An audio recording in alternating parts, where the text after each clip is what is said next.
খাবারটা শেষ করে যা বাবা, কত বড় রাত, না খেলে শরীর খারাপ করবি। সায়ন চৌধুরী সেসব সম্পূর্ণ উপেক্ষা করে রুমের দরজা বন্ধ করে দিল। বিচক্ষণ পুলিশ অফিসার সাইমন চটজলদি বুঝলো সায়ন চৌধুরীর খুব বড় রকমের কিছু একটা হয়েছে। ছেলেটা কারণটা সবার থেকে লুকোতে চাচ্ছে।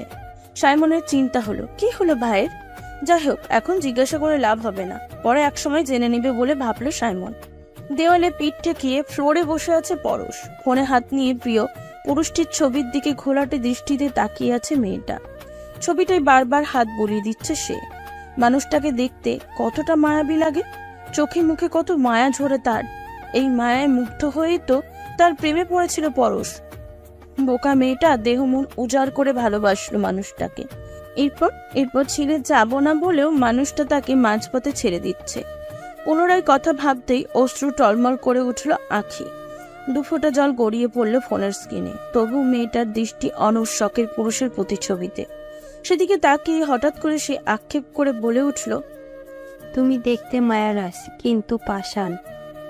একটু বলে থামল মেয়েটা। পুনরায় ভারী দীর্ঘশ্বাস ছেড়ে আবার বলল, আমার অভিমান কখনো জিততে পারেনি তোমার ভালোবাসার কাছে। আজ ভাবতেও অবাক লাগে, এত তীব্র ভালোবাসারও রং পাল্টে গেল কতটাই সহজে। এরই মধ্যে দরজায় ঠক ঠক আওয়াজ কর্ণ করে পৌঁছাতে কল্পনা থেকে বের হলো পরশ। বাবা অনবরত ডাকছে। পরশ মামুনি, মা ঘুমিয়েছিস? দরজাটা খোল। বাবার কণ্ঠ শুনতেই ফোনটা চট জ্বলতে লুকিয়ে ফেলল পরশ। নিজেকে স্বাভাবিক করতে ওয়াশরুম থেকে দ্রুত চোখে মুখে পানি ছিটিয়ে এলো পরশ। এরপর বিষণ্ণ মনে দরজা খুলে দিল। সালাম চৌধুরী খাবার হাতে ভিতরে প্রবেশ করলো, সাথে রাত্রি প্রিয়াও। বাবা খাটে গিয়ে বসতে বসতে জিজ্ঞাসা করলো, দরজা খুলতে এত দেরি করলি কেন মা? পরশ মাথা নিচু করে বলল, ঘুমিয়ে গিয়েছিলাম বাবা। মেয়ের কথা যেন তার বিশ্বাস হলো না। উনি বিজ্ঞদের মতন তাকালো মেয়ের মুখ পানে। মুহূর্তেই আটকে উঠল বাবার কোমল হৃদয়। মেয়েটার চোখ দুটো লাল ফুলে গিয়েছে অস্বাভাবিক রকমের। তৎক্ষণাৎ উনি উত্তীর্ণ কণ্ঠে বলল, পরশ মনে, শোনা মা, তোর কি হয়েছে? এমন লাগছে কেন তোকে? চোখ মুখ এত লাল কেন? বাবাকে বল। কত মায়া শোনালো বাবার মুখে পরশমণি নামটা। তৎক্ষণাৎ বাবার দিকে তাকালো পরশ। বাবা তাকে সবসময় আদর করে পরশমণি বলে ডাকে। এই মানুষটাকে সে ঠকিয়েছে, একজনকে ভালোবেসে বিভোর হয়ে ঠকিয়েছে তার পরিবারকে। ভাবতেই অপরাধ বোধ অনুভব হলো মেয়েটার পক্ষে। অনুশোচনায় বাবার দিকে তাকিয়ে থাকতে পারল না। আবারও কান্না দলা পাকিয়ে আসছে। সারাদিন কাঁদার ফলে এই অবস্থা হয়েছে। বাসায় এসে একাকী খুব কেঁদেছে। আজকাল যেন কান্না তার অভ্যাসে পরিণত হয়েছে। এই যে এখনো গলা ফাটিয়ে কান্নার ভিতর থেকে উতলে আসছে। তবে সে কাঁদল না, বরং মনের বিরুদ্ধে গিয়ে হাসলো। বোকা বোকা হেসে বলল, ঘুমিয়ে গিয়েছিলাম তো, তুমি ডাকলে এই কাঁচা ঘুম ভেঙে গেল, এজন্যই এমন লাগছে বাবা। তুমি খামোখা চিন্তা করো না তো। মেয়ের কথা যেন স্বস্তি পেল বাবা। বোকা বাবাটা কোনক্ষণও বুঝতে পারল না মেয়ের মনের অবস্থা। আসলে তাকে বুঝতে দেওয়া হলো না। তবে এইসব বুঝলো রাত্রিপ্রিয়া। সবটা বুঝেও নীরব দর্শকের ন্যায় দাঁড়িয়ে আছে মেয়েটা। এরই মধ্যে সালাম চৌধুরী নিজে মেয়েকে বলল, তোর জন্য খাবার নিয়ে এসেছি মা, আয় খাইয়ে দিই। বিনা বাক্যে বাবার পাশে বসে পড়ল পরশ। তার খেতে ইচ্ছা করছে না, তবু শত যন্ত্রণার মাঝে বাবার আদরটুকু হাতছাড়া করল না সে। কে জানে, হয়তো বাকি জীবনটাও এই আদর নাও জুটতে পারে তার কপালে। সালাম চৌধুরী আনন্দ সহকারে নিজে হাতে মেয়েকে এক লকমা ভাত মুখে তুলে দিল। এরপর রাত্রিপ্রিয়ার দিকে তাকিয়ে বলল, তুই দূরে দাঁড়িয়ে আছিস কেন মা? আয় এদিকে আয়, বস আমার কাছে। নে হা কর, তোকে খাওয়াইয়া দিচ্ছি আমি। রাত্রিপ্রিয়া খানিকটা মুচকি হাসলো, বসলো মামার পাশে। দুই মেয়েকে দুই পাশে বসিয়ে পুরোটা ভাত তাদের খাইয়ে দিল সালাম চৌধুরী। এদের সাথে ফাঁকে ফাঁকে নিজেও কিছুটা খেলো। পেটে ভাত পড়তে পেট মোচড় দিয়ে উঠল পরশের। বমি পাচ্ছে খুব। এতদিন মাথা ঘুরাতে শুধু, কিছুদিন ধরে বমি বমি ভাবটা এর সাথে যোগ হয়েছে। কি যে অসহ্য। মা হচ্ছে বলেই এই লক্ষণ। এদের সামনে বমি করলে কি ভাববে? পরশ প্রাণপণ আটকাতে চাইছে বমিটা। রাত্রিপ্রিয়া খেয়াল করলো পরশের মুখের ভঙ্গিমা, তাই কায়দা করে সে মামাকে রুম থেকে বের করতে চাইছে। বলল, বাবা, আপনাকে বোধহয় আপনার ছেলে ডাকছে, এমনটা শুনলাম যেন। আপনি এখন যান, গিয়ে এটো হাতটাও ধুয়ে দিন। উনি আর কথা বাড়ালো না, একটু থালা হাতে উঠে দাঁড়ালো, বলল, আচ্ছা যাচ্ছি মা পরশমণি, তাড়াতাড়ি ঘুমিয়ে যাস। পরশ কোনো রকমে মাথা নেড়ে সম্মতি জানালো। বাবা বের হতে গলগল করে বমে করে ভাসিয়ে দিল রুম। আর আটকানো গেল না। রাত্রির সম্মুখে এ কাজে ভীষণ লজ্জিত হলো পরশ। রাত্রি তাকে দ্রুত ধরলো, বিছানায় বসিয়ে দিয়ে খাবার পানি এগিয়ে দিল। মিনিট 10 যেতেই পরশ স্বাভাবিক হলো। এতক্ষণ একদম চুপচাপ ছিল রাত্রিপ্রিয়া। পরশকে স্বাভাবিক হওয়ার সময় দিয়ে হঠাৎ করে জিজ্ঞাসা করলো, বলতো তোর কি হয়েছে পরশ? এতদিন এই কথা বলতে গিয়েও সেভাবে বলার সুযোগ হয়নি। আজ যখন সুযোগ হলো, বিষয়টা ক্লিয়ার হওয়া দরকার। কিন্তু পরশ মেয়েটা ভয় লজ্জায় সবকিছু অস্বীকার করলো। আমতা আমতা করে জবাব দিল, কি হবে আমার, কিছুটি হয়নি। কথা লুকাচ্ছিস পরশ? লুকাস না, শেয়ার কর আমার সাথে, সব কিছু বল। এতে মন হালকা হবে, সমস্যার সমাধানও হবে। আশ্চর্য, তুই এমন করছিস কেন রাত্রি? বললাম প্রশ্ন করলো না, কথা বাড়ালো না। জলদি পরশের পাশ থেকে বসা থেকে উঠে দাঁড়ালো সে। পরশের দিকে এক নজর তাকিয়ে বলল, তুই শুয়ে পড়, কাজের খালাকে পাঠিয়ে দিচ্ছি, উনি এসে দিয়ে যাবে। ব্যস্ত পায়ে রুম থেকে বেরিয়ে পড়ল রাত্রিপ্রিয়া। তার চিন্তা হচ্ছে, বড় চিন্তা হচ্ছে। বিষয়টি গোপন রাখার মতন সাধারণ নয়, টিপস বের করা উচিত। বিষয়টার কোনোভাবেই চেপে রাখা যাবে না। কঠিন এক সত্য মামনিকে বলা উচিত। রাত্রিপ্রিয়া সব দিক বিবেচনা করে তৎক্ষণাৎ চলে গেল তানিয়া চৌধুরীর কাছে।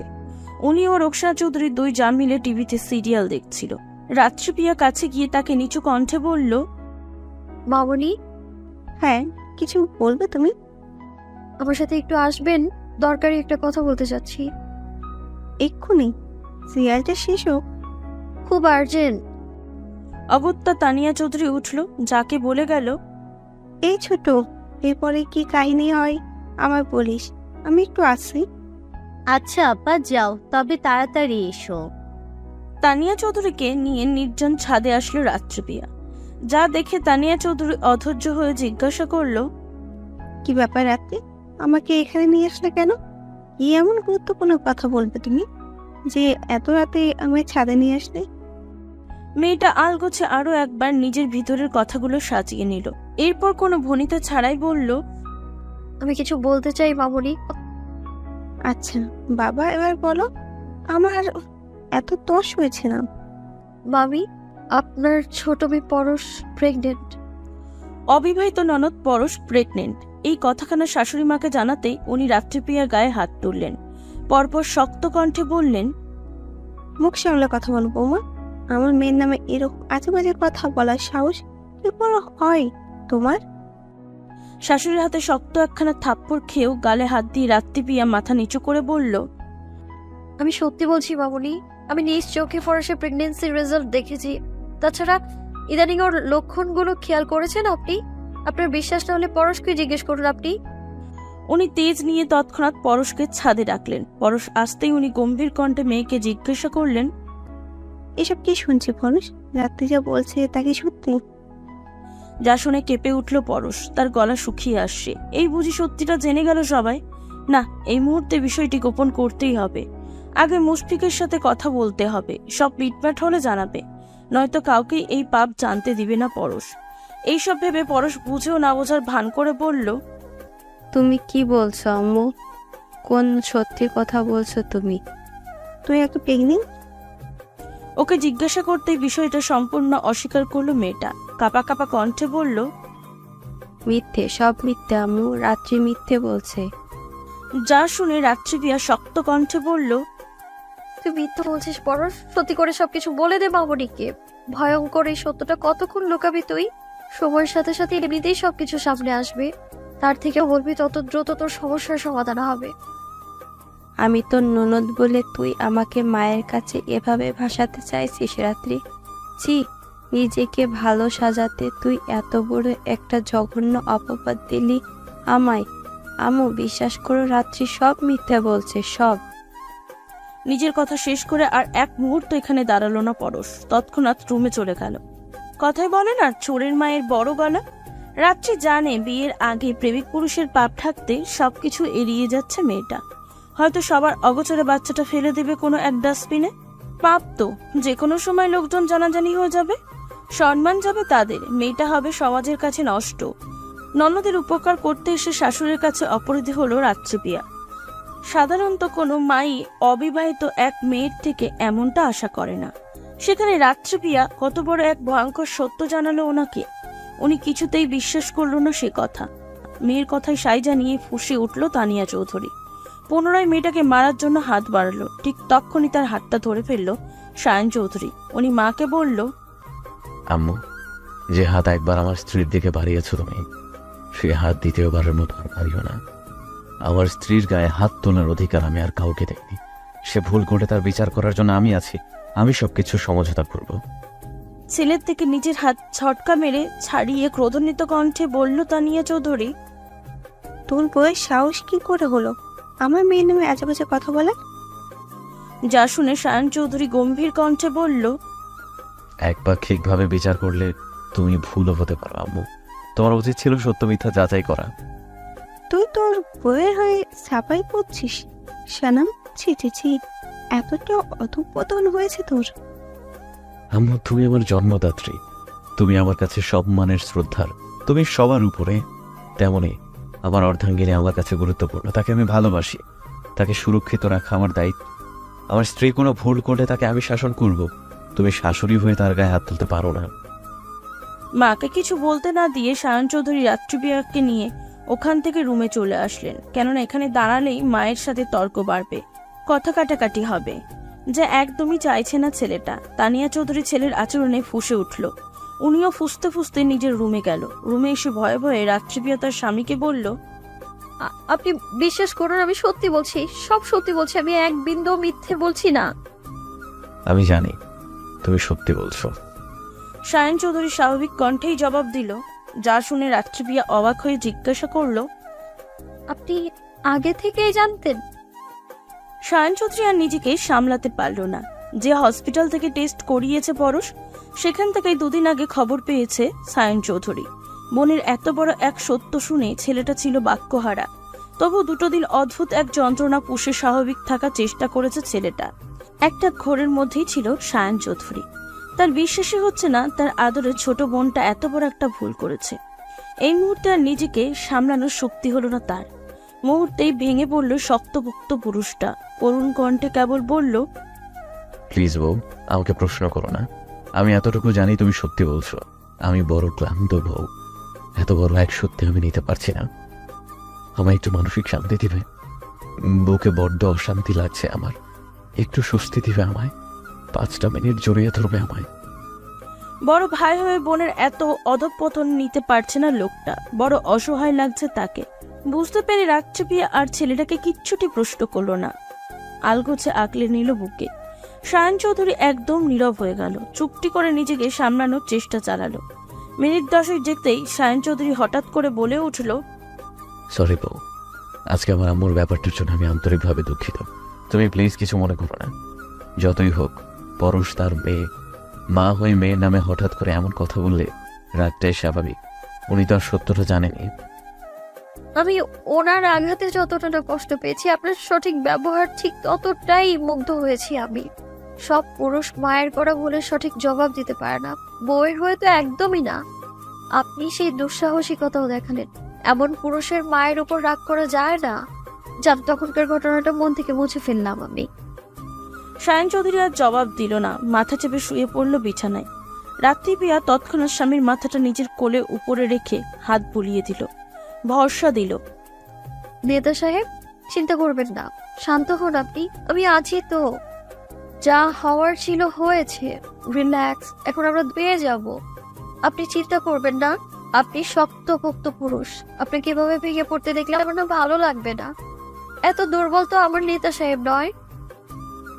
সায়ন চৌধুরী ভরসা পেল। নিজেকে শান্ত করতে তৎক্ষণাৎ এক হাতে জড়িয়ে ধরল তার মনোহরিণীকে। হঠাৎ করে তার চোখ দুটো ছলছল করে উঠল। বোনের জন্য তার বড় মায়া হলো। তার পিচ্চি বোনটার কি হবে এবার? না, আর কিছু ভাবতে পারল না সায়ন চৌধুরী। আপাতত এসব ভাবলও না সে। যত ভাববে তত যন্ত্রণা হবে। এই মুহূর্তে তার একটু মানসিক শান্তি দরকার। পুরুষটা নিজেকে যন্ত্রণা থেকে আড়াল করতে শক্ত হাতে জড়িয়ে ধরল প্রিয়তমা অর্ধাঙ্গানীকে। মুখ লুকালো তার চুলের ভাঁজে। রাষ্ট্রপ্রিয় তার নেতা সাহেবকে পরম মমতায় আগলে নিল। মিনিট 10 চুপচাপ এভাবেই কাটলো তাদের। এবার কিছুটা শান্ত হলো সায়ন চৌধুরী। যা দেখে রাষ্ট্রপ্রিয়া মৃদু হেসে জিজ্ঞাসা করল, নেতা সাহেব, ভালো লাগছে আপনার? কষ্ট কমেছে? সায়ন চৌধুরী বইয়ের কপালে আলতো করে চুমু খেয়ে বলল, বিশ্বাস করো বউ, হাজারো কষ্টের মাঝে তোমার একটুখানি জড়িয়ে ধরলে আমি এক আকাশ পরিমাণ মানসিক শান্তি পাই। রাত্রিপ্রিয়া সকল চিন্তা দূরে রেখে হাসলো, বলল, শোনো হে পৃথিবী, আমার এই পুরুষটাকে ভালো রাখার দায়িত্ব নিলাম আমি। এমন পুরুষ সব মেয়ের ভাগ্যে থাকে না। যে মেয়ে পায় সে ভাগ্যবতী। পৃথিবীর বুকে যদি সেরা একজন পায় তাহলে সেটা আমিই হব। সায়ন চৌধুরী শত ডিপ্রেশন কাটিয়ে হাসলো, প্রাণ খোলা হাসি। তার সঙ্গে তাল মিলিয়ে হাসলো রাত্রিপ্রিয়া। আজকে এই ঘটনা আধারের সাথে মিলে গেল। ওরা 4 জন ছাড়া চৌধুরী বাড়ির কেউ ভয়ঙ্কর ঘটনার মুখোমুখি হলো না। আজ 7 সকালে ঘুম থেকে উঠেছে রায়হান চৌধুরী। বাড়ির সকলে এখনো যে যার রুমে ঘুমোচ্ছে। উনি চুপচাপ ছেলের রুমে গিয়ে খোঁজ করছে ছেলেকে। গুরুত্বপূর্ণ কিছু কথা বলার ছিল তাকে, কিন্তু ছেলেটা এখনো ঘুমোচ্ছে। আজ জগিংয়েও যায়নি। বাড়ির ছেলেমেয়েরা আজকাল কেউ কোনো নিয়ম নীতি কিছুই মানছে না। সকাল 6টা, এখনো সবগুলো ঘুমোচ্ছে। এতে খানিকটা বিরক্ত হলো রায়হান চৌধুরী। পরক্ষণে উনি ঘুমন্ত ছেলেকে বার কয়েক ডাকলো। এই সাইমন, সাইমন। জবাব নেই কোনো। যা দেখে উনি ছেলের গা ছুঁয়ে এবার একটু উঁচু স্বরেই ডাকলো, এই সাইমন, সাইমন ওঠ। সকাল সকাল বাবার কাছে চরম বিরক্ত সাইমন। সে ঘুমু ঘুমু কণ্ঠে বলল, তোমার সমস্যা কি আব্বু? 7 সকালে তোমার বউকে রেখে আমাকে বিরক্ত করছো কেন? একদম ফালতু কথা বলবি না তুই। তুই এখনো ঘুমাচ্ছিস কেন? তাড়াতাড়ি উঠে পড়। কত বেলা হয়েছে জানিস? ওঠ, উঠে একটু ব্যায়াম ট্যায়াম কর তো। দিন দিন যা মোটু হয়ে যাচ্ছিস, এমন হলে তো তোর কপালে বউ জুটবে না রে।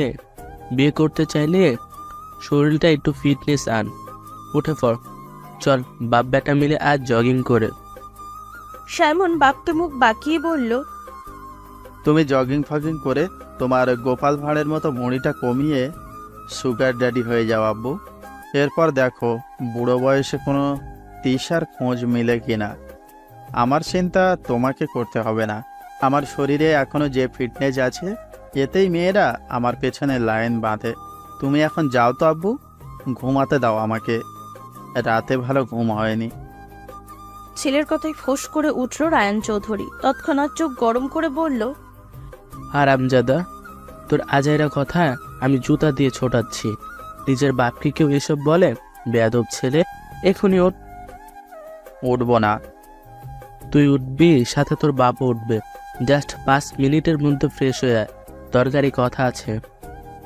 সকাল সকাল এদের বাপ ছেলের হুমকি ধুমকি শুনে ছুটে আসলো রোকসানা চৌধুরী। উনি রুমে ঢুকতে ঢুকতে বলল, কি ব্যাপার, কি হয়েছে এখানে সকাল সকাল দুই বাপ বেটা কি?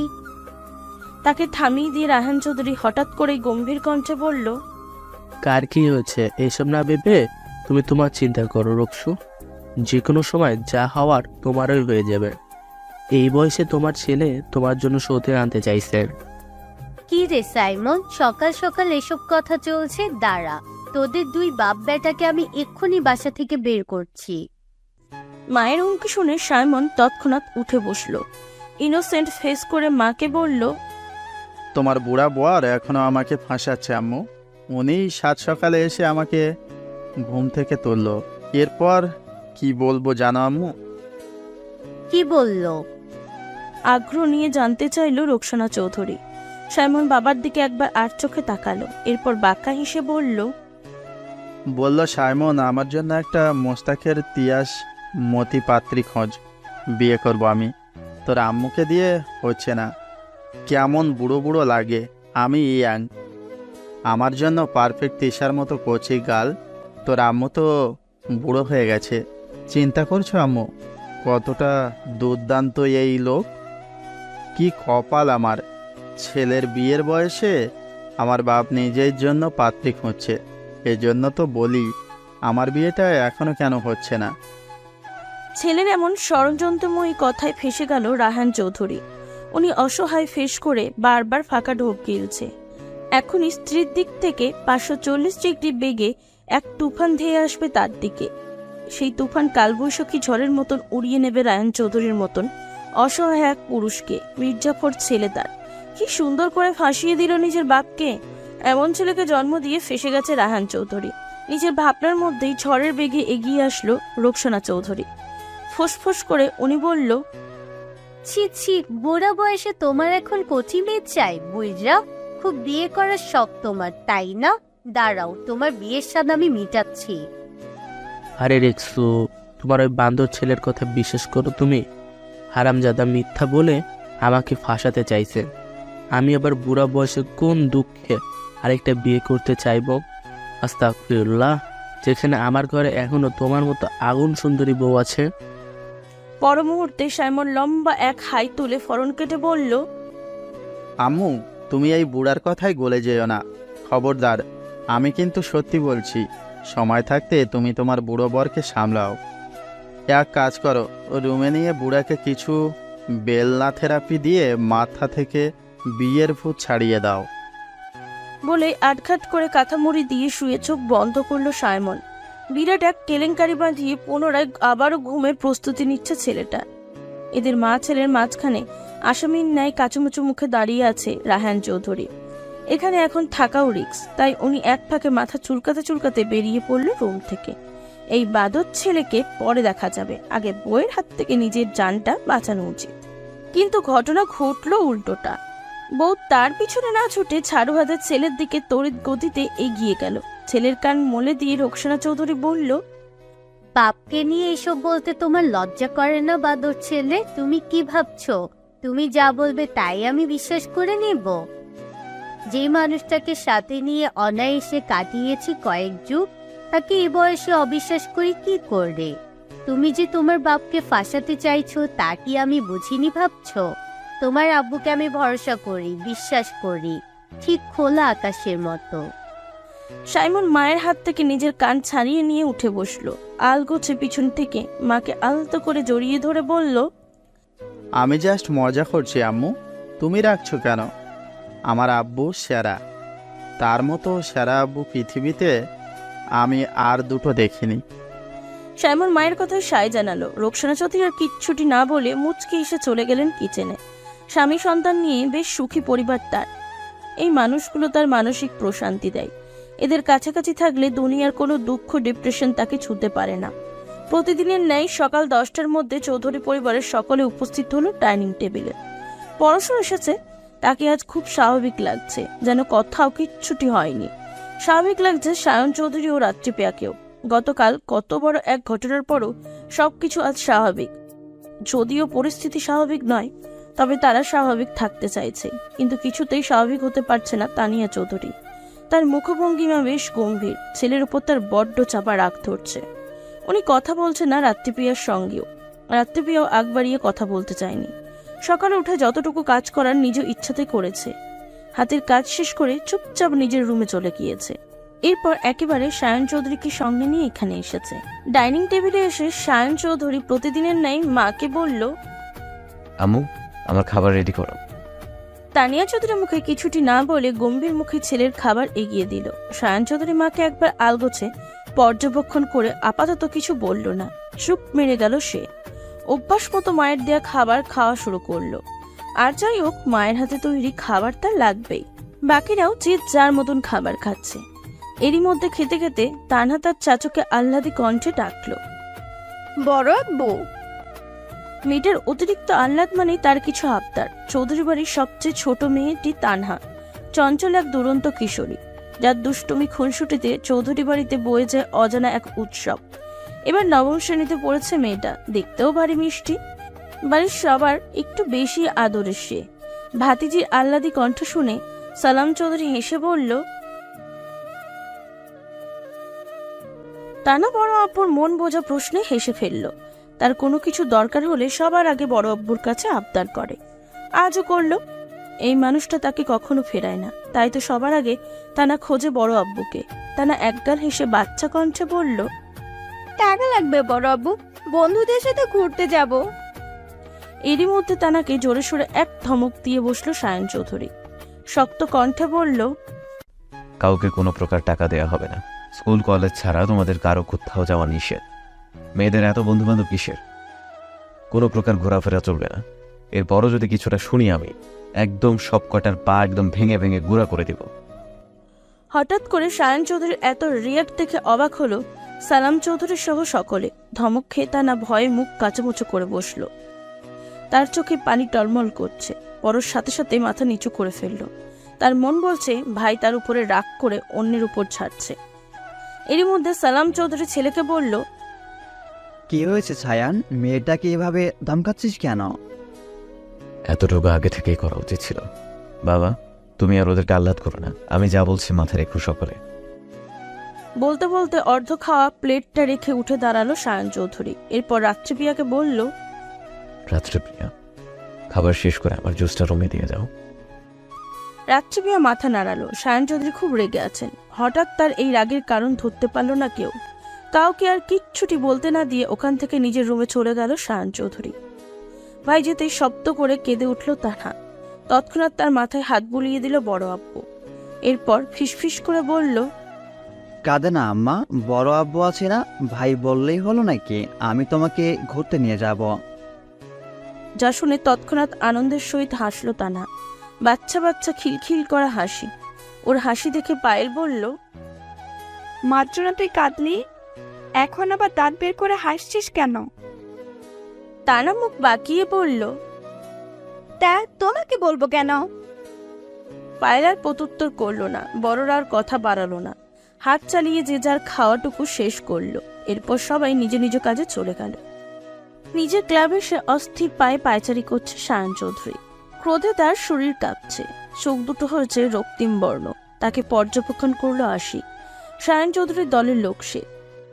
এই ছেলেটা সারাক্ষণ সায়ন চৌধুরীর সাথে থাকে। তার তদারকি কাজকর্ম করে দেয়। বড় ভাই হিসেবে খুব সম্মান করে সায়ন চৌধুরীকে। আজ রাগান্বিত নিতা সায়ন চৌধুরীকে দেখে তার বুক কাঁপছে। এই সায়ন চৌধুরীকে বড় ভয়ঙ্কর লাগছে। তার সাথে কথা বলতেও সাহস পাচ্ছে না আশিক ছেলেটা। তবুও ভয়ে ভয়ে বলল, ভাই শান্ত হন আপনি। কি করে শান্ত হব আশিক? এখন অবধি ছেলেটার কোনো ডিটেলস জানতে পারলি না তোরা। কে ওই ছেলেটা? কার এত বড় স্পর্ধা? জেনে বুঝে সায়ান চৌধুরীর বোনের দিকে হাত বাড়িয়েছে। তার হাত কত বড় লম্বা আমি দেখতে চাই। নেতা সায়ন চৌধুরী ভয়ঙ্কর এক হুঙ্কার শুনে সহসা কেঁপে উঠল আশিক ছেলেটার বক্ষপট। তা সে নেত্রপল্লব বারবার বুঝে আসছে ওর। অনুভব হচ্ছে তার শরীরের মৃদু মৃদু কম্পন পড়েছে। এই মুহূর্তে সামনে থাকা সায়ন চৌধুরীকে তার কাছে জম মনে হচ্ছে।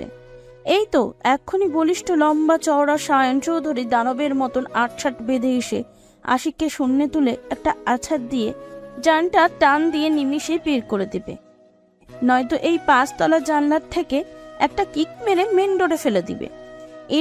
এরপর 100 মনের একটা ট্রাক এসে ওর বুকের উপর দিয়ে চলে যাবে।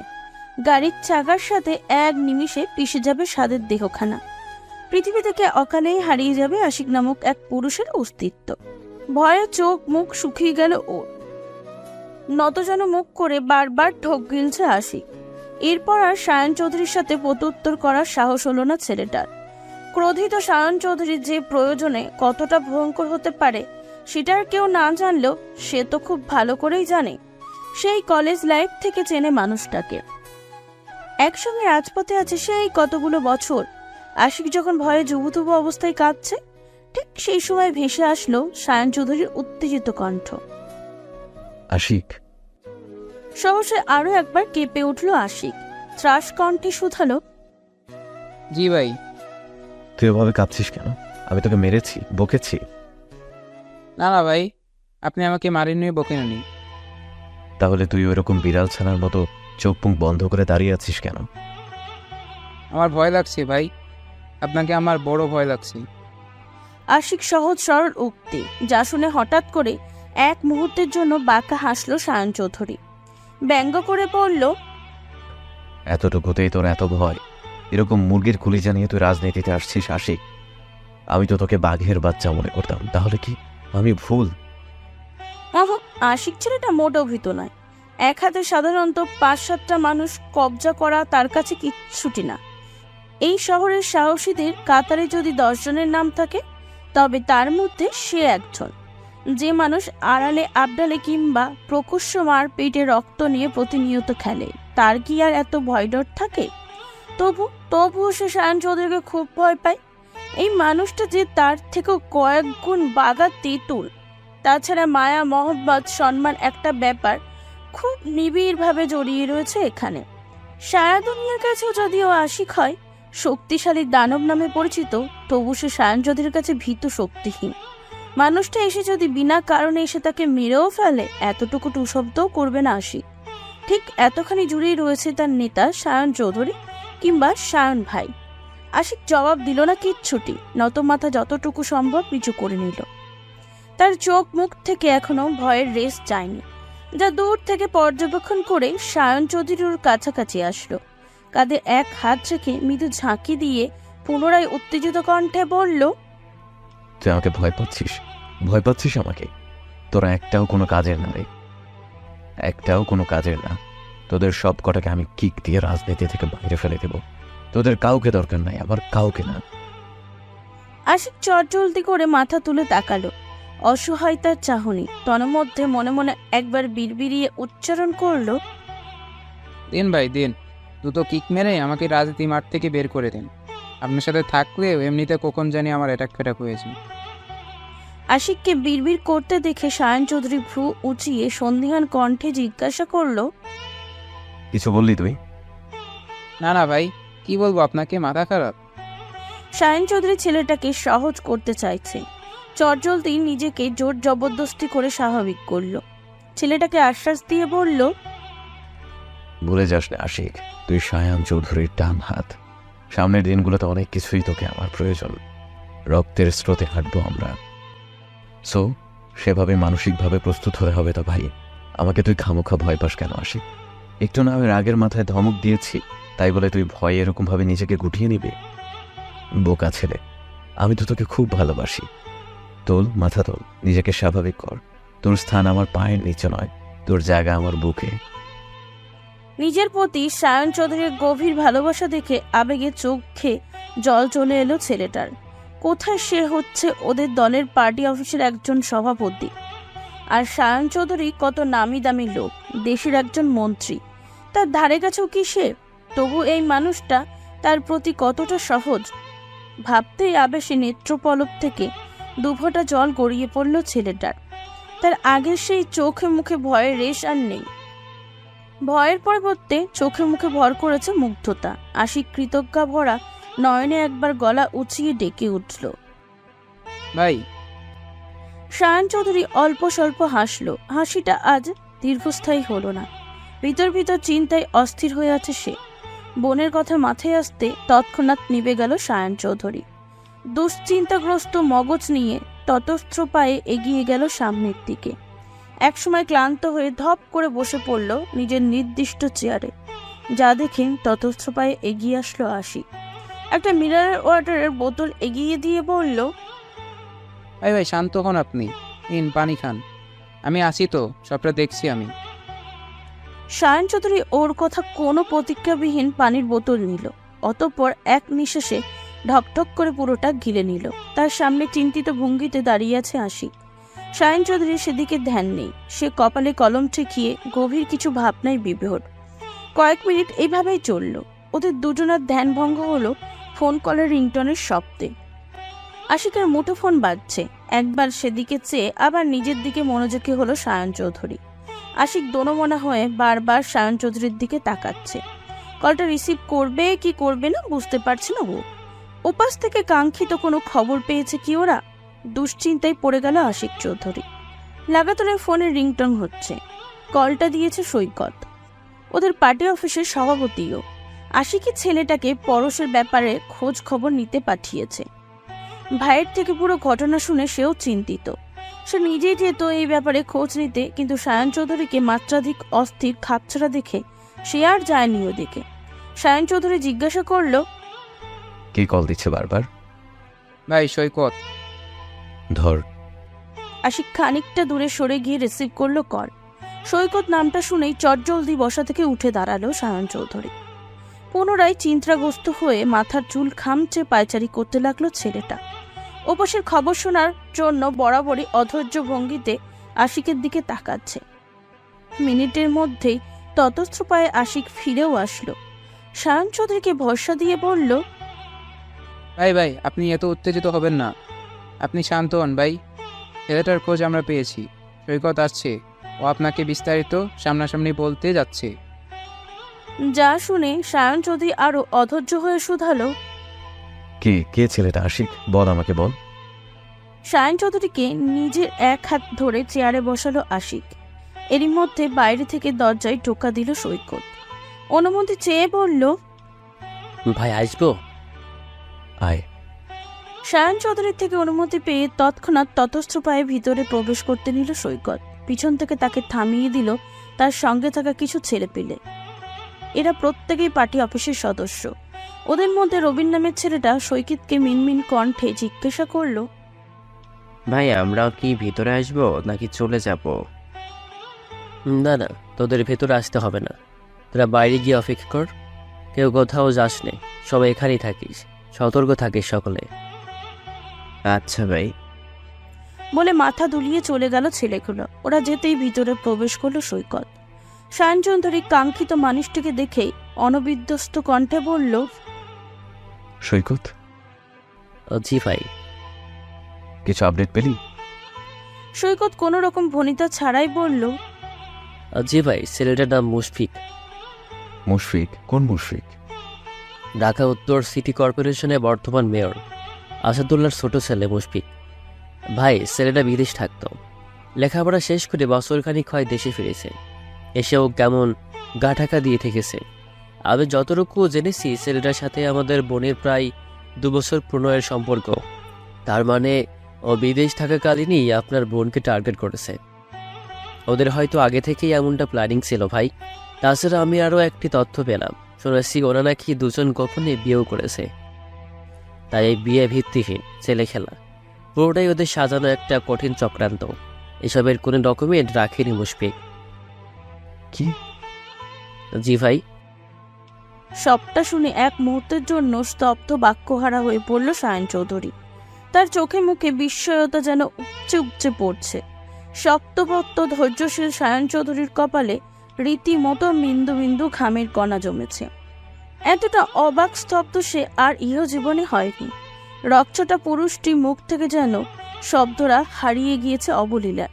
সে বিশ্বাসই করতে পারছে না তার অতি আদরের ছোট বোনটা এইরকম কিছু করেছে বা এমনটা করতে পারে। ব্যাপারটা কেমন রহস্যময়ী, অবিশ্বাস্য, অকল্পনীয়। এও কি আদৌ সম্ভব? তাদের পরশ মনে এরকম কিছু করতে পারে? সত্যি কি পরশ অতটা বিগড়ে গিয়েছে? তন্মধ্যে সায়ন চৌধুরী হঠাৎ করেই মনে পড়ে যায় বছর কয়েক আগের ঘটনা।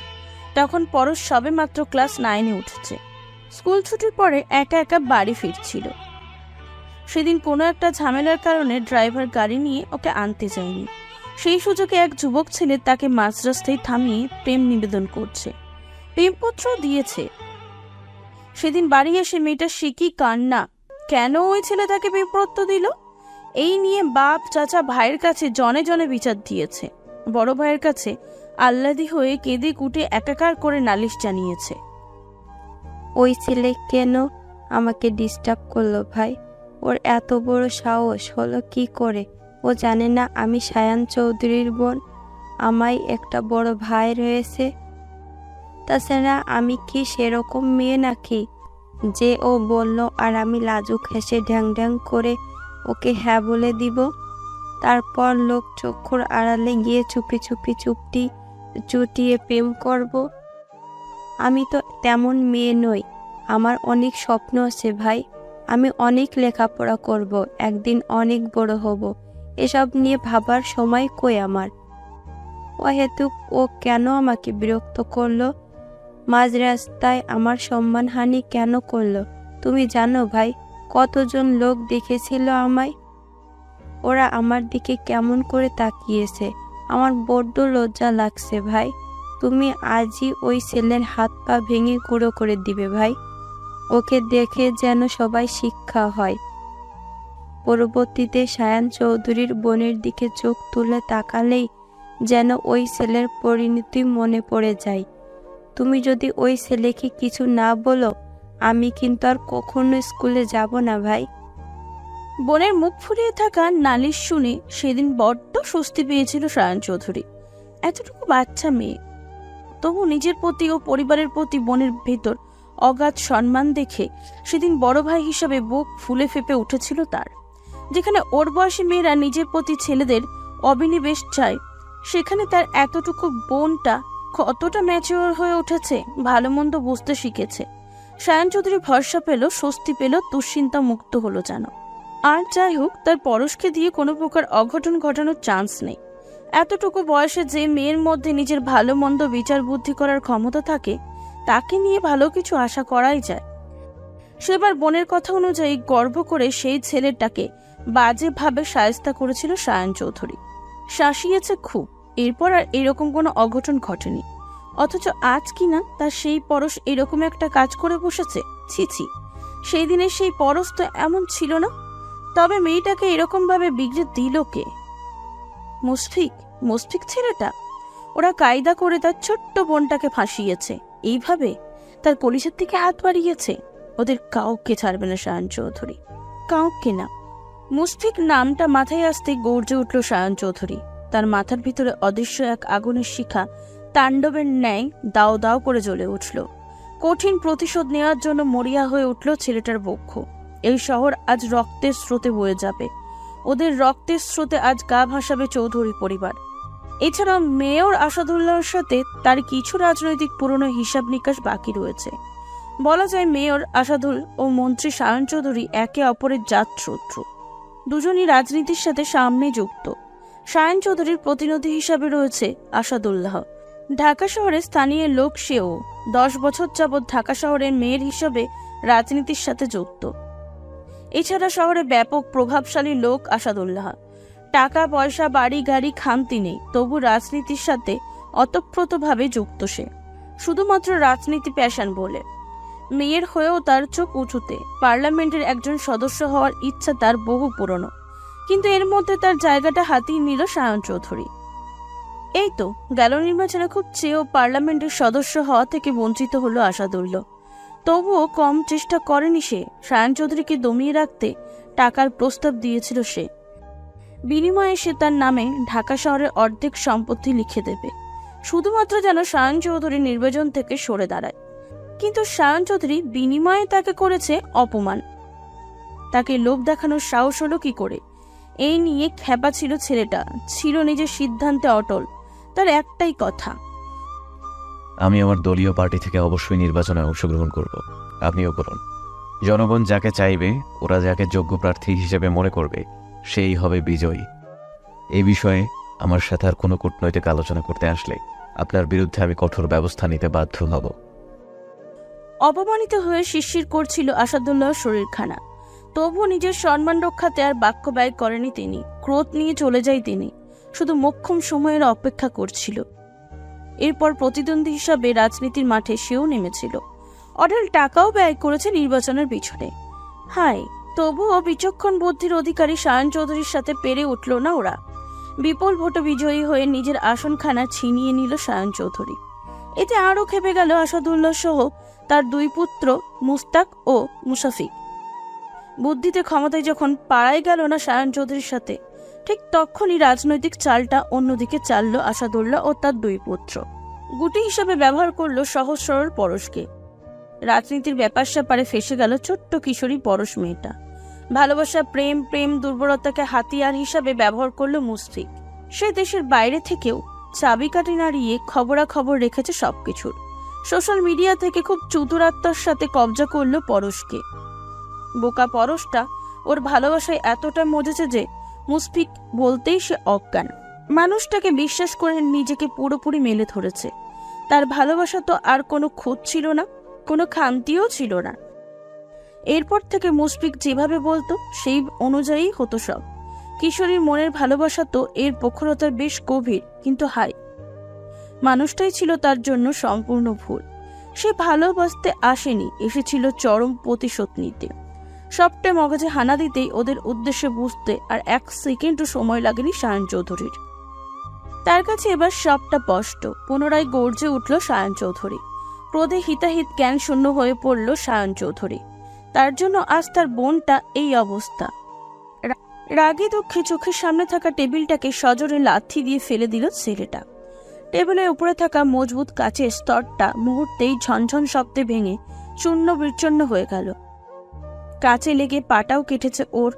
মুহূর্তেই তরল রক্ত গড়িয়ে পড়তে শুরু করলো পা বেয়ে। সেদিকে ভাবান্তর নেই সায়ন চৌধুরীর। সে তৎক্ষণাৎ চিৎকার দিয়ে বলে উঠল, কুত্তার বাচ্চা। তার সাথে সাথে আশিক বলল, ভাই আপনি শুধু একবার বলেন টাকলা শালার বুড়িটা আজকেই ফেলে দেই। ওর এত বড় সাহস হলো কি করে ভাই? আমি তো এটাই ভেবে পাচ্ছি না ভাই। ওদের বাপ বেটার সব কটার বড়ি ফেলে দেই। সবটা শুনে এবং বুঝতে পেরে আশিকও তাজ্জব বনে গেল। সায়ন চৌধুরীর সাথে সাথে ক্রোধে উত্তেজিত হয়ে আছে সেও। এরই মধ্যে এদের দুজনকে থামিয়ে দিয়ে সৈকত বলল, ভাই, যা হওয়ার তা তো হয়েই গেল, এখন রাগের বশে কিছু করা যাবে না। তাছাড়া এতটুকু বলে থামলো সৈকত। তাকে জোরে সোরে এক ধমক দিয়ে সায়ন চৌধুরী শুধালো, কি তাছাড়া? ভাই, পরশ এখনো বাইরে। যতটুকু বুঝেছি, সে মুশফিকের সাথে দেখা করার জন্য আজও পার্কে বসে অপেক্ষা করছে। সচরাচর এই পার্কে বসেই তারা দেখা সাক্ষাৎ করেন। পার্কটা শহর ছাড়িয়ে কিছুটা গ্রাম সাইডে। আমাদের উচিত হবে আগে পরশকে হ্যান্ডেল করা। সায়ন চৌধুরী কিছু একটা ভেবেই খানিকটা দমে গেল। এরপর গম্ভীর কণ্ঠে পুনরায় বলল, পার্কের লোকেশন বল। সৈকত চট জলদি লোকেশন বলে দিল, যেন দীর্ঘ সময় এতটুকু তার ঠোঁটের আগায় নিয়ে বসেছিল। এতক্ষণই লোকটার সামনে বসে অপ্রিয় কিছু সত্য কথা তুলে ধরতে ভয়ে তার রুহু বেরিয়ে আসার জোগাড়। সায়ন চৌধুরী আর কোনো বাক্য ব্যয় করল না, আর এক মুহূর্ত দেরি করল না এখানে। ওদের কাউকে কিছু না বলে ততস্ত্র হাতে সাইলেন্ট করা পিস্তলটি তুলে নিল। এরপরে বেরিয়ে পড়ল ক্লাব থেকে। চোখের পলকে গাড়ি নিয়ে একা একাই বেরিয়ে পড়ল কোথাও। তার পিছনে পিছনে আশিক ও সৈকত বিচলিত হয়ে বারবার জানতে চাইল, ভাই ভাই আপনি এভাবে কোথায় যাচ্ছেন একা একা? আমরাও আসি আপনার সঙ্গে। সায়ন চৌধুরী কর্ণকুহরে সে কথা পৌঁছাতেই সক্ষম হলো কিনা কে জানে। ছেলেটা কোনো জবাবই দিল না। এতক্ষণে পার্টি অফিসে থাকা পার্সোনাল সিকিউরিটি গার্ড বাকি সদস্যদের মধ্যে একটা হইচই পড়ে গেল। তাদের সবারই একই কথা, ভাই এইভাবে একা একা কোথায় যাচ্ছে? সিকিউরিটি গার্ডগুলো পড়ল বিপাকে। তাদের তো তাকে ধাওয়া করার অনুমতি দেয়নি স্যার। তারা কি করবে? তার পিছনে পিছনে যাবে নাকি এখানে দাঁড়িয়ে থাকবে? এই নিয়েও একটা সংশয় কাজ করছে। কিন্তু বসে নেই আশিক ও সৈকত।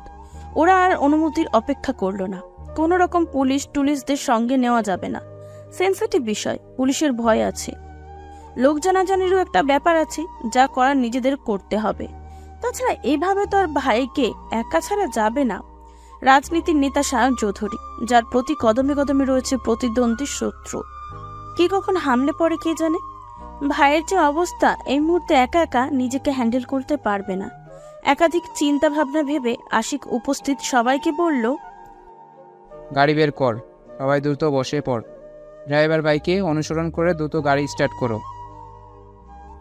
একটি রৌদ্রস্নাতক দুপুর। চিহ্নশূন্য অস্পৃশ্য লোচনে পার্কের বেঞ্চিতে ঠাই বসে আছে পরশ। একই জায়গায় একই রকম ঘন্টার পর ঘন্টা বসে আছে মেয়েটা। কেবল চাতক পাখির ন্যায় পথ চেয়ে অপেক্ষা করছে তার পৃথিবীর সবচেয়ে প্রিয় পুরুষটির। তার কোনো তাড়া নেই। মাথা ভর্তি কিলবিল কিলবিল করছে দুশ্চিন্তারা। অজানা এক ভয়ে কাঁপছে বুক। কি হবে তার? কি হবে তার অনাগত সন্তানটির? তার পরিবারের সবাই যখন জানতে পাবে তাদের ছোট্ট পরশ প্রেগনেন্ট, কারো সন্তানের মা হতে চলেছে সে, এই ধ্রুব সত্যটি কি করে সবাই মেনে নিবে? একই সাথে প্রিয় মানুষটির অবহেলা অবজ্ঞা তাকে মোটেও ভালো থাকতে দিচ্ছে না। প্রিয় পুরুষটির অনাকাঙ্ক্ষিত বদলে যাওয়া তাকে ভিতর থেকে আরো দুমড়ে মুচড়ে গুড়িয়ে দিচ্ছে। প্রিয় মানুষগুলো কেন এত বিশ্রীভাবে বদলে যায়? সারা জীবন পাশে থাকবো বলে গলা ফাটিয়ে মায়া কান্না দেখিয়ে কেন এক সময় সকল মায়া তুলে নেয় ওরা? এই তো কিছুদিন আগেও তাদের মধ্যে সবকিছু ঠিকঠাক ছিল। তাহলে মানুষটা কেন হুট করে পাল্টে গেল? তার ভালোবাসায় তো কোনো খামতি ছিল না কোনো খাদ। পরিবার, সমাজ, পৃথিবীর সবার বিরুদ্ধে গিয়ে হলেও তো এই মানুষটাকে সে চেয়েছে। এই মানুষটার জন্য কখনো সে পিছুপা হয়নি। তাকে ভালোবাসার ক্ষেত্রে মেয়েটা কখনো কার্পণ্যতা করেনি। তবু কেন লোকটা তাকে এত যন্ত্রণা দেয়? আচ্ছা, ওনার কি একটুও মায়া হয় না? সে কি জানে না তার নিষ্ঠুরতার বিষিয়ে ওঠে এক সপ্তদশী মেয়ের কোমল হৃদয়খানা, রক্তাক্ত করে বারবার দগ্ধ করছে বুক। ভাবতেই অদ্ভুত এক যন্ত্রণাময় দম আটকে আসছে কিশোরী মেয়েটার। এই যেন এক শ্বাসরুদ্ধকর পীড়া। এই মুহূর্তে পৃথিবীর সবকিছু অসহ্য লাগছে তার। হাসতে ভালোবাসে যে মেয়েটি, আজ কতগুলো দিন মলিন মুখখানায় এতটুকু হাসির রেশ নেই, নেই কোনো প্রসাধনী। এই নিয়ে আজ 2 দিন এখানে অপেক্ষা করছে সে। কলেজের নাম করে কতটা রিস্ক নিয়ে সবার চোখ ফাঁকি দিয়ে এখানে আসে সে, শুধুমাত্র মানুষটাকে একটু দেখবে বলে, জানাবে তাদের ভালোবাসায় জড়ানোর চিহ্ন হিসাবে আসা অনাগত সন্তানের কথা। কিন্তু মানুষটা আসছে না কেন? এই তো পরশু সে বললে আসবে, তাহলে উনি এখনো আসছে না কেন? 2 দিন ধরে সে তো আসছে, এসে অপেক্ষা করে যাচ্ছে, তাহলে উনি আসে না কেন? ওনার কি সময় হয় না? খুব বিজি। পরক্ষণে বুক ভরা চাপা একটা দীর্ঘশ্বাস বেরিয়ে আসলো মেয়েটার বক্ষ চিরে। চোখের কোঠরে অশ্রু টলমল করছে। অশ্রুসিক্ত লোচনে একবার আশপাশ পর্যবেক্ষণ করলো। না, মানুষটা কোথাও নেই, এখনো আসেনি। তবে কি উনি সত্যিই আসবে না? উনি আসবে না? এতটুকু ভাবতেই এতক্ষণে চোখের কোঠরে ধরে রাখা অশ্রুটুকু গাল বিয়ে গড়িয়ে পড়ল মেয়েটার। ভিতর থেকে দলা পাকিয়ে বেরিয়ে আসলো কিছু শব্দরা। তুমি আসবে বলে শুধু এই আশায় আমি রোজ একটু একটু করে বিরহ পুষি, কথা জমিয়ে রাখি, মন খারাপের একা থাকি। মায়ারাজ, কতদিন দেখি না তোমায়। আমার তো কত কিছুই ইচ্ছে করে, শুধু তুমি আসো না, ভালোবাসি বলো না, বলেই আমি সকল ইচ্ছেকে দাবিয়ে রাখবই। তুমি আসো না কেন? আমার কাছে আসো না? আসার কি সময় হয় না তোমার? এই যে তোমার বিরহে বিষণ্ণতা আমায় গিলে খায়, তোমার বুকে আষ্টে পৃষ্ঠভাবে জড়িয়ে থাকার কথা থাকলেও হতাশাদের বুকেই আমার আশ্রয় হয়। তুমি আসবে, শুধু এই আশায় আমি হতাশায় পড়ে থাকি। তবুও তুমি আসো না, ভালোবাসো না। নীরব বাধাতে নিষ্পাপ হয়ে পড়ে থাকি। চারদিকে শুধু শূন্যতা, আমার একাকিত্ব দেখি। কই, তোমায় তো এক মুহূর্তের জন্য দেখি না। তোমাকে ছাড়া যে আমি ভালো নেই, এই কথা কি তুমি জানো না? কতগুলো দিন হয় তুমি কাছে আসো না, পাশে বসো না। তোমাকে ছাড়া আমি ভালো নেই, এটা জেনেও তুমি আমার পাশে বসে কাঁধে হাত রাখে, চোখে চোখ রেখে সাহস জোগাও না। এই, তুমি কি আর কোনোদিন আসবে না? আচ্ছা বলো তো, তুমি কি আমায় ভালোবাসো না? ভালোবাসলেই কি ভালোবাসা ছেড়ে এভাবে থেকে দূরে থাকা যায়? কতটা অসহায় নিষ্প্রাণ শোনালো মেয়েটার কথাগুলো। প্রতিটি কথার মাঝে রয়েছে লুকানো কত আক্ষেপ, কত নীরব অভিমান, কত অপেক্ষা। সে কথা কি অপর মানুষটা কখনো বুঝবে? নিজের সাথে নীরবতায় কেটে যাচ্ছে সময়। পার্কটা এখন বেশ শান্ত নিরিবিলি, অনেকটাই গ্রামীণ পরিবেশ। উন্মুক্ত পার্ক হলেও কোথাও খুব একটা মানুষ নেই। পার্কের পাশে মেইন রোড, ওখান দিয়ে মাঝে মধ্যে কিছু মানুষ চলাফেরা করছে। কখনো কখনো জট জমাহীন ফাঁকা রাস্তা দিয়ে ঝড়ের বেগে 2-4টা গাড়িও চলছে। অনেকটা সময় নিয়ে নিজেকে একটু স্বাভাবিক করে নড়ে চড়ে বসলো পরশ। পাশে পড়ে থাকা মুঠো ফোনের স্ক্রিনে একবার সময় দেখে নিল। এখন সময় দুপুর 1টা। অনেকটা সময় তো হলো। সে কি করবে? চলে যাবে? লোকটা কি আসবে না? সত্যিই আসবে না। আচ্ছা, সে কি তাকে একবার কল করবে? কিন্তু নাম্বার তো অফ। এর আগেও কতবার কল দিয়েছে পরিচিত সেই প্রিয় নম্বরে, প্রতিবারই নিরাশ হয়েছে। তবু একবার ট্রাই করা যাক। নিজের সাথে ভাবনা চিন্তা করে অতঃপর মুশফিককে কল দিল পরশ। ভাগ্যক্রমে চট করে কলটা ঢুকেও গেল, রিং হচ্ছে। এটা দেখেই মনে নষ্টে খানিকটা হাসলো মেয়েটা। পরক্ষণেই তার সেই হাসিটুকু গায়েবও হলো যখন দেখলো নো রেসপন্স, মানে কেউ ফোন তুলছে না। তবু ধৈর্য হারালো না সে। 1বার 2বার 3বার কল করার পর 4বারের বার ফোন রিসিভ করলো মুশফিক। যা দেখে পরশ অধৈর্য চিত্তে বলে উঠল, হ্যালো। ওপাশ থেকে ঘুম জড়ানো পুরুষালী কণ্ঠে ভেসে আসলো, কে? কে মানে? বিস্মিত কণ্ঠে শুধালো পরশ। মানে কি? মানুষটা তাকে এখন চিনতেও পারছে না। এর মাঝে মুশফিক ঘাই তুলতে তুলতে হিয়ালি করে বলে উঠল, ও পরশ, হ্যাঁ। তা তুমি আবার কল করেছো কেন? আমি না বললাম। তাকে থামিয়ে দিয়ে পরশ পড়ল, আমাদের তো একবার পরশু দেখা করার কথা ছিল। বলো কি, এরকম কথা ছিল নাকি? লোকটার এরকম হিয়ালির জবাব শুনে পরশের এবার আবারও কান্না পেল। মুখ ভার করে বলল, হ্যাঁ ছিলই তো। কেন, তুমি ভুলে গেছো? তা গিয়েছি বটে, আমি তো ঘুমাচ্ছিলাম। তুমি এখনো ঘুমাচ্ছ? হ্যাঁ। তাহলে আসবে না আজ? এখন আসবো? তুমি কোথায়? ওখানে চলে গেছো নাকি? হ্যাঁ, আমি তো সেই দুদিন থেকে এখানে এসে ঘন্টার পর ঘন্টা বসে আছি। তোমাকে কি আর আজকাল ফোনে পাওয়া যায়?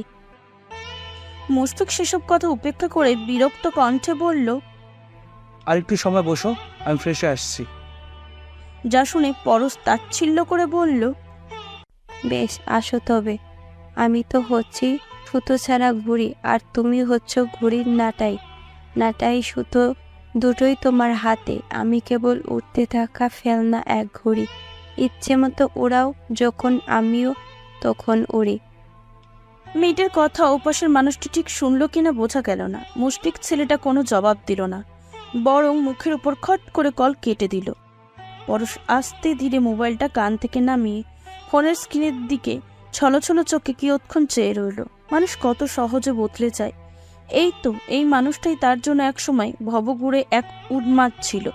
কোনো কারণে যদি পরশ তার ফোন রিসিভ না করত, কতটাই না দিশাহারা হয়ে যেত মানুষটা। আজ মানুষটা কত সহজে উপেক্ষা করছে তাকে। তৎক্ষণাৎ মেয়েটির চোখের সামনে ভেসে উঠল পুরনো কিছু ঝাপসা স্মৃতি। পরশ যখন ক্লাস 10-এ পড়ে, সেই সময় বাবার থেকে বার্থডে গিফট হিসেবে স্মার্টফোন চেয়ে নেয় ও। পড়ুয়া পরশের সেই সময় স্মার্টফোন খুব দরকারও ছিল। গুগল, ইউটিউব ইত্যাদি ঘেটে পড়বে সে, আরো বেশি জানবে বিশ্বকে। এই আশায় তাকে একটি দামি ফোন উপহার দিল সালাম চৌধুরী। ফোনটি দিয়ে দৃঢ়তার সঙ্গে বাবা বলেছিল, আম্মা, তোমার রেজাল্টটা কিন্তু ভালো চাই। পরশ খুশিতে আত্মহারা। সে আহ্লাদি হয়ে জবাব দিয়েছে, আরে আব্বু, দেখো আমি ফাটাফাটি একটা রেজাল্ট করব এসএসসিতে। তাই জানা হয়, তুমি যদি এসএসসিতে গোল্ডেন পাও, আমি তোমাকে দামি একটা ল্যাপটপ কিনে দেব। এছাড়াও তুমি যা চাইবে তাই দেওয়া হবে। পরশ খুশিতে বাকবাকুম। এর আগে একটা ফোনের জন্য কত কান্নাকাটি করেছে সে, কিন্তু সায়ন ভাই তাকে ফোন দেয়নি। প্রতিবার থমকে বলেছে, আগে এসএসসি পাস কর, পরে মার্কেটের সবচেয়ে দামি ফোনটা হবে তোর। এখন কোনো ফোন টোন হবে না। এতটুকু বাচ্চা মেয়ে ফোন দিয়ে কি করবি তুই? ফোন চালানোর বয়স হয়েছে তোর। পরশের ভীষণ মন খারাপ হতো, কান্না পেত। সে কি ছোট নাকি? এরপর মোক্ষম একটা সুযোগও আসলো। সামনেই তার জন্মদিন ছিল। সেই উপলক্ষে বাবা জিজ্ঞাসা করলো, এই জন্মদিনে তোমার কি চাই আম্মা? সে বলল, আমার একটা স্মার্টফোন চাই আব্বু। সালাম চৌধুরী প্রথমে অমত করলেও তাকে ইন্টারনেটের পড়াশোনার কথা বলে ভুলিয়ে ভালিয়ে ফোন নেয় পরশ। সেদিন সায়নের কি রাগ, তাকে বোঝালো বাবা। মেয়েটা ভালো হবে এই ভেবেই তো ছেলের বিরুদ্ধে গিয়ে তার হাতে ফোন দিল সালাম চৌধুরী। তার ভরসা আছে তো পরশের উপর। ফোন পেয়ে নতুন নতুন কিছুদিন পড়াশোনা করলেও পরবর্তীতে ফেসবুকে আসক্ত হয়ে যায় মেয়েটা। এই ফেসবুকের মাধ্যমেই পরিচিত হয় মুশফিক নামক কালো অধ্যায়ের সাথে। মুশফিকই আগ বাড়িয়ে কথা বলতে এসেছে। প্রথমে একটু একটু করে পরিচয়, এরপর বন্ধুত্ব। সে যেন তেন বন্ধুত্ব না, কেয়ারিং, বিশ্বস্ত বন্ধুত্ব। একসময় ছেলেটার এই কেয়ারিং, দুষ্টু মিষ্টি শাসন কিশোরী মেয়েটার আবেগী মনে গভীরভাবে দাগ কেটে যায়। মানুষটার সব কিছু তার ভালো লাগতে শুরু করে। সুযোগ পেলেই বিভিন্ন বাহানায় তার সাথে কথা বলতে ইচ্ছা হয়। কথা বলতে না পারলে আশপাশ লাগে। কথা বলতে বলতে কখন যেন চমৎকার একটা সময় কেটে যেত, টেরও পেত না পরশ। এরপরে শুরু হলো লুকোচুরি, লোকচক্ষুর আড়ালে রাত জাগা। দিনের বেলায় ওরা দুজনেই ব্যস্ত থাকতো। পরশের স্কুল, কোচিং ইত্যাদি করে আরও সময় পেত না। মুশফিকও তাই। তখন সে বিদেশে ছিল, লেখাপড়ার শেষ সময়। দুজনেরই সময় হতো রাতে। তাছাড়া পরশ ভাইয়ের ভয়ে ভয়ে থাকতো। সচরাচর দিনের বেলায় ফোন হাতে নিত না। সারাদিন অপেক্ষার পর রাতের বেলায় বদ্ধ রুমে লম্বা একটা সময় অনলাইনে থাকা হতো। এই তো এইভাবেই মুশফিকে আসক্ত হয় পরশ। কিশোরের মনে আগমন ঘটে রঙিন ভালোবাসার। সে যখন মানুষটাকে নিয়ে ভাবতে শুরু করেছে, ঠিক সেই সময় তাকে চমকে দিয়ে ভালোবাসা নিবেদন দেয় মুশফিক। পরশও সমাদরে গ্রহণ করে মানুষটির ভালোবাসা। তখন কোনটা ঠিক কোনটা ভুল এইসব ভাবার সময় ছিল নাকি? তাছাড়া সে কি ক্ষণক্ষণে টের পেয়েছে মানুষটার অসীম এই ভালোবাসার রঙও পাল্টিয়ে যাবে? না না, কিচ্ছুটি টের পায়নি বোকা মেয়েটা। তাকে টের পেতেও দেয়নি দুষ্টু লোকটা। কি করে বা বুঝবে পরশ? মানুষটার ভালোবাসার কাছে সবকিছু ছিল রঙহীন তামাটে। কত ঘনসুটি, কত আবেগ, কত অনুভূতির লুকোচুরি ভালোবাসার স্মৃতি রয়েছে তাদের। সেসব কি কখনো মিথ্যা হয়? এই তো গুনে গুনে 6 মাস আগের কথা। সাইমন ভাইয়ের জন্মদিন উপলক্ষে বাড়িতে বিরাট এক পার্টির আয়োজন করা হয়েছিল। বাড়িতে ছিল নানাবিধ অতিথি।